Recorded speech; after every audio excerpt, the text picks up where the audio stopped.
Evolutionary science की माने तो एक मैन एंशिएंट टाइम से लेकर आज तक के मॉडर्न डेज तक एक प्रोटेक्टर और एक प्रोवाइडर का रोल निभाता हुआ आया है।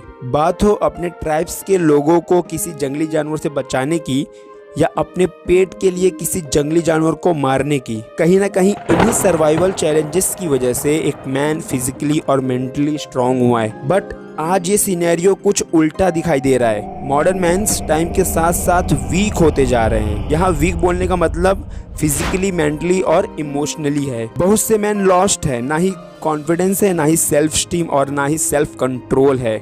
एज में भले ही मैच्योर हैं, but they act like a child. Maturity है ही नहीं। मैंस इतने ज्यादा नीडी हो गए हैं कि अपने सेल्फ रिस्पेक्ट को इजीली कॉम्प्रोमाइज कर दे रहे हैं। वो एक सिम्प की तरह एक्ट कर रहे हैं। इस वीडियो के थ्रू हम जानेंगे किन किन चीजों की वजह से मॉडर्न मैन वीक होते जा रहे हैं। Do you think weak men can be virtuous?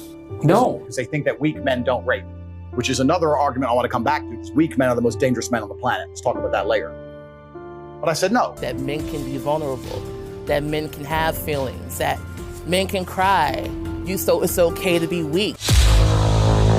Testosterone एक ऐसा हार्मोन है जो एक मैन को मैनहुड के सारे कैरेक्टर देता है, जैसे फेशियल हेयर का ग्रो करना, बॉडी में मसल मास को डिफाइन करना और मोस्ट इम्पॉर्टेंट थिंग स्ट्रेंथ को बनाए रखना, जिससे लोअर टेस्टोस्टेरोन एक इम्पॉर्टेंट फैक्टर बन जाता है किसी भी मेल के वीक होने का।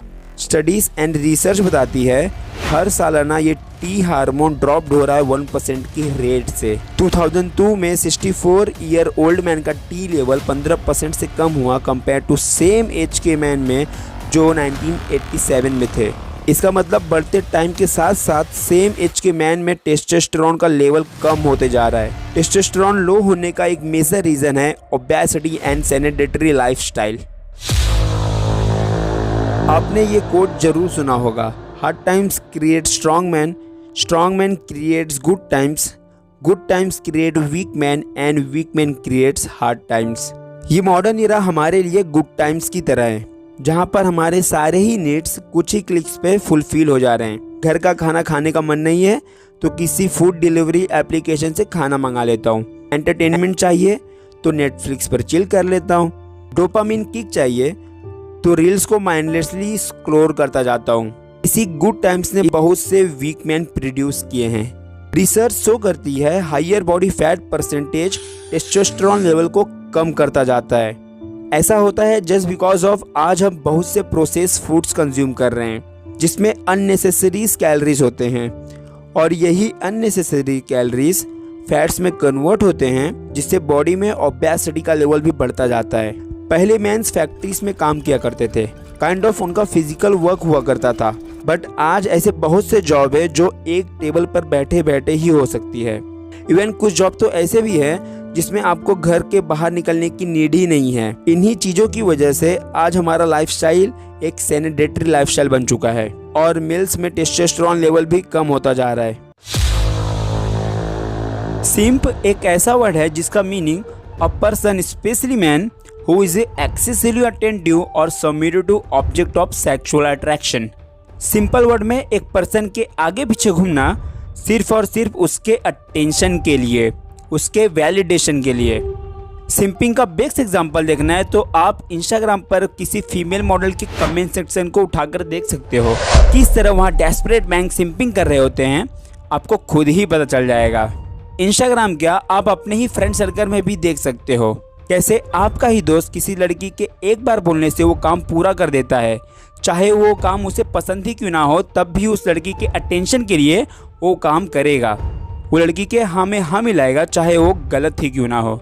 सिंप मैन के माइंड में मोस्टली सेक्सुअल थॉट्स ही चलते रहते हैं, जिस वजह से ये किसी भी फीमेल के आगे पीछे घूमना शुरू कर देते हैं और उनका अटेंशन ग्रैब करने की कोशिश करते हैं। इन्हीं चीज़ों का आउटपुट हमें कमेंट सेक्शन में दिखाई भी दे रहा है।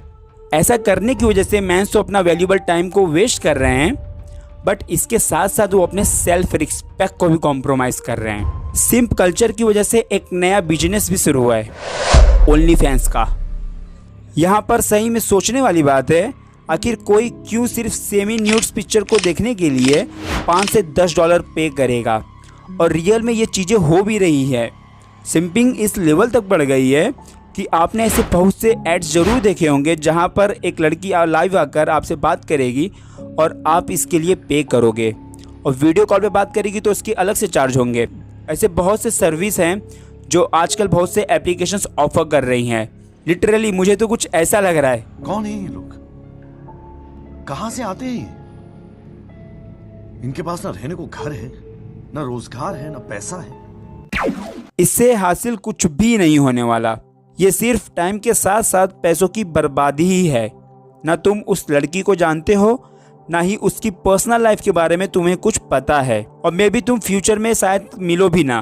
क्या पता वो मैरिड हो, वो इसे एज अ जॉब की तरह करती हो, पैसे कमाने के लिए करती हो। तुम्हारा उस लड़की से मिलने का 1% भी चांस नहीं होता, तब भी उसके पीछे पड़े रहते हो। पहले जब किसी से पूछा जाता था आप किसके जैसा बनना चाहते हो, तो मैक्सिमम लोग स्वामी विवेकानंद, एपीजे अब्दुल कलाम जैसे और भी ग्रेट मैन का नाम लिया करते थे, जिन्होंने रियल में लोगों को इंस्पायर भी किया है।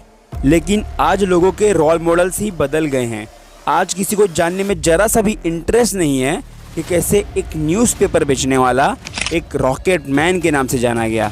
कैसे हम ग्रेट मैन के लाइफ से इंस्पिरेशन ले सकते हैं। आज हम इंस्पिरेशन तो ले रहे हैं, लेकिन किनसे? सोशल मीडिया इन्फ्लुएंसर से, जिन्हें रत्ती भर भी फ़र्क नहीं पड़ता हमसे, और लोग इनसे भारी मात्रा में भी इंस्पायर हो रहे हैं। वो भी नेक्स्ट लेवल वाला इंस्पिरेशन ले रहे हैं। अरे एल्विश भाई के आगे कोई बोल सकता है क्या? एल्विश भाई! लेकिन सोचो जरा, भगवान ना करे बट कल को तुम्हें कुछ हो भी जाता है, तो क्या इस चीज़ का इम्पैक्ट उस इन्फ्लुएंसर पे पड़ेगा? क्या उसे फ़र्क पड़ेगा? शायद बिल्कुल भी नहीं। उन्हें तुम्हारी थोड़ी ना फिक्र है, उन्हें अपने पैसों और अपने फेम की फिक्र है। ये रिपोर्ट देखो किस तरह एक रोल मॉडल हमारे बिहेवियर और एक्शंस को इम्पैक्ट कर सकता है। जो चीज़ें हमारा रोल मॉडल करता है, उसी तरह की चीज़ें हम भी कॉपी करने का ट्राई करते हैं, जो कि बिल्कुल भी ठीक नहीं है। सपोज आपका रोल मॉडल कोई गलत चीज़ करता हो, मे बी ड्रग करता हो या और भी ऐसे नशा करता हो, तो इसका इम्पैक्ट सीधा हम पे पड़ने वाला है। देखो, सोशल मीडिया इन्फ्लुएंसर से इन्फ्लुएंस होना कोई गलत बात भी नहीं है। इवन आज ऐसे बहुत से सोशल मीडिया इन्फ्लुएंसर्स हैं जो लोगों के लाइफ में वैल्यूबल थिंग ऐड कर रहे हैं। मे बी ये करियर वाइज हो सकता है, मे बी ये फाइनेंशियल टिप वाइज हो सकता है, या पर्सनैलिटी डेवलपमेंट वाइज भी हो सकता है। तो एंड में हमें उन्हें ही फॉलो करना है जो हमारी लाइफ को एक बेटर लाइफ बनाते हैं, उन्हें नहीं जिनकी वजह से हमारे लाइफ में जरा भी इम्पैक्ट नहीं आ रहा है। So choose your role models wisely. Old for social media influencers. However, I did buy this mascara today because of a social media influencer. Internet जब अपने इनिशियल स्टेज पर था, तब इतना न्यूडिटी और हाइपर सेक्सुअल कंटेंट नहीं हुआ करते थे जितना कि आज एग्जिस्ट कर रहे हैं। इवन इस हाइपर सेक्सुअल कॉन्सेप्ट को बड़ी बड़ी companies as a marketing tool use करती है, ताकि वो लोगों का अटेंशन ग्रैब कर सके और अल्टीमेटली इन कंपनीज का फ़ायदा हो। बट इस हाइपर सेक्सुअलिटी की वजह से इसका एक मेंटल हेल्थ पर बहुत बड़ा इफेक्ट पड़ता है। स्टडीज़ एंड रिसर्च शो करती है जो पर्सन हाइपर सेक्सुअली कंटेंट को फ्रीक्वेंटली कंज्यूम करता है, वो पर्सन गिल्ट, शेम और लो सेल्फ स्टीम फील करता है, और कुछ केसेस में तो एंजाइटी और डिप्रेशन भी हो सकता है। आप कभी अपने ही इंस्टाग्राम के फीड को नोटिस करना, किस तरह इंस्टाग्राम हाइपर सेक्सुअल कंटेंट को पुश करता है, और तो इंस्टाग्राम पर एलिगेशंस भी लगे हैं सेक्सुअल कंटेंट को प्रमोट करने के लिए, वो भी यंग जनरेशन में। आपने वो कोट जरूर सुना होगा, If you want to destroy any nation without having a war, make adultery or nudity common in young generation. इसीलिए इन्हीं चीज़ों को डिस्कस करना काफ़ी ज़्यादा ज़रूरी हो जाता है। कहीं ना कहीं आज ऐसा ही कुछ होते हुए दिखाई भी दे रहा है। आज इंस्टाग्राम पर सॉफ्ट पॉर्न इस तरह फैल गए हैं जिस तरह की बारिश के मौसम में बादल। मैंस अपने मैस्कुलिन पावर को खोकर इन्हीं सेक्सुअल रील में उलझे हुए हैं। शॉर्ट टर्म में भले ही इन्हें प्लेजर मिले, बट ये चीज़ें कहीं ना कहीं लॉन्ग टर्म में प्रॉब्लम ही क्रिएट करने वाली है।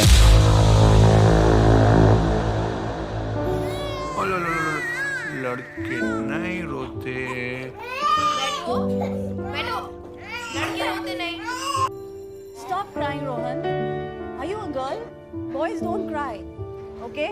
Are you a एक लड़के को बचपन से ही कहा जाता है लड़के रोते नहीं। अरे ऐसे तो लड़कियां रोती हैं। सोसाइटी मेल्स को बचपन से ही अपने इमोशन को छिपाना सिखाती है, जिस वजह से मेल्स इमोशन को पीछे छोड़कर अपने रिस्पॉन्सिबिलिटी को एक्सेप्ट करते हैं। ऐसे ही इमोशन को सप्रेस करने की वजह से मेंस में बहुत से मेंटल डिसऑर्डर्स जन्म लेते हैं, जैसे एंजाइटी और डिप्रेशन, जो फर्दर लीड करते हैं सुसाइड जैसे प्रोसेस को। इसीलिए मेंस का सुसाइडल रेट ज़्यादा है कंपेयर टू वीमेंस के। ये रिपोर्ट में देख भी सकते हो, जिसमें क्लियरली मेंशन किया गया है सुसाइडल रेट को। हम वीमेंस के प्रॉब्लम को इतना ज़्यादा ध्यान दे दिए, जो कि ठीक भी है वीमेंस को एम्पावर करने के लिए, बट हमने इस रेस में मेंस को काफ़ी ज़्यादा पीछे छोड़ दिया है। हमारे अपने इंडिया लॉ में ही देख लो, सारे लॉज क्राइम अगेंस्ट वीमेंस है। And what about crime against man? Women's के प्रॉब्लम होते हैं और मेंस के प्रॉब्लम कुछ भी नहीं, कोई पूछता तक नहीं है। 498A है, सिर्फ औरतों के लिए है। डोमेस्टिक वायलेंस है, सिर्फ औरतों के लिए है। सेक्सुअल हरासमेंट है, वो सिर्फ औरतों के लिए है। स्टॉकिंग है, वो सिर्फ औरतों के लिए है। मॉलेस्टेशन है, वो सिर्फ औरतों के लिए है।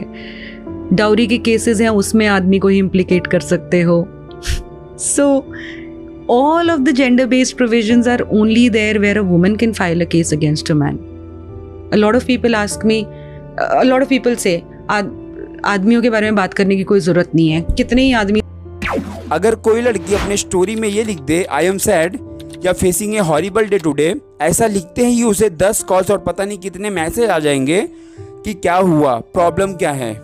और वही अगर कोई लड़का अपने स्टोरी में ऐसा लिखता है तो उसे एक भी कॉल नहीं आते और ना ही एक भी मैसेज। अगर गलती से कोई मैसेज भी कर दे तो उसमें क्या लिखा होता है पता है क्या? तू डिजर्व करता है चूतिए।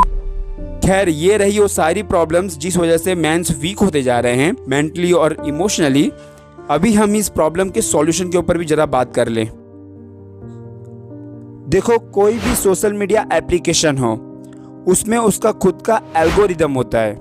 जो चीज़ें हम देखना पसंद करते हैं वही चीज़ें वो एल्गोरिदम हमें रिकमेंड करता है। सो दैट अब जब भी तुम्हारे फीड में सेक्सुअल कंटेंट आए तो उसे तुरंत स्क्रॉल कर देना, जिससे तुम एल्गोरिदम को ट्रेन करोगे कि नेक्स्ट टाइम वो तुम्हें ऐसा कंटेंट ना दिखाए, जिससे तुम्हारे फीड में सारे सेक्सुअल कंटेंट नहीं आएंगे। जिम एक बेटर प्लेस है जहां हम अपने फिजिक को अपने लिमिट्स तक पुश कर सकते हैं। और स्टडी शो भी करती है कि एक्सरसाइज करने की वजह से टेस्टोस्टेरोन लेवल भी इंक्रीज करता है और बॉडी में स्ट्रेंथ डेवलप होता है। So go to the gym, lift the weight. Life में एक ऐसा दोस्त जरूर बनाना जिसके सामने तुम कोई भी बातें कर सकते हो और वो तुम्हें इसके लिए जज ना करे, जिससे तुम्हें इमोशनली बेटर फील होगा और तुम एटलीस्ट किसी एक के ऊपर रिलायबल भी हो सकते हो। डिसिप्लिन डेवलप करने के लिए तुम्हें अपने जीवन में एक गोल बनाना पड़ेगा, एक लक्ष्य बनाना पड़ेगा और कंटिन्यूसली उस गोल पर काम भी करना पड़ेगा, जिससे तुम अपना टाइम वेस्ट नहीं करोगे और तुम्हारे लिए एक पर्पस होगा काम करने का, डिसिप्लिन होने का। ये रही आज की वीडियो, जिसमें हमने देखा कि कौन कौन सी ऐसी चीज़ें हैं जो कि एक मैन को वीक बना रही हैं, और आगे कुछ सॉल्यूशंस के ऊपर भी बात किए हैं कि एक मैन अपने आप को कैसे इमोशनली और मेंटली स्ट्रांग रख सकता है। वीडियो को यहाँ तक देखने के लिए रियल में थैंक्स अ लॉट। और हाँ, और वीडियो से अगर आपको ज़रा भी वैल्यू मिला होगा तो सब्सक्राइब ज़रूर कर देना, बिकॉज आपका एक सब्सक्राइब मेरा कॉन्फिडेंस बिल्ड करेगा।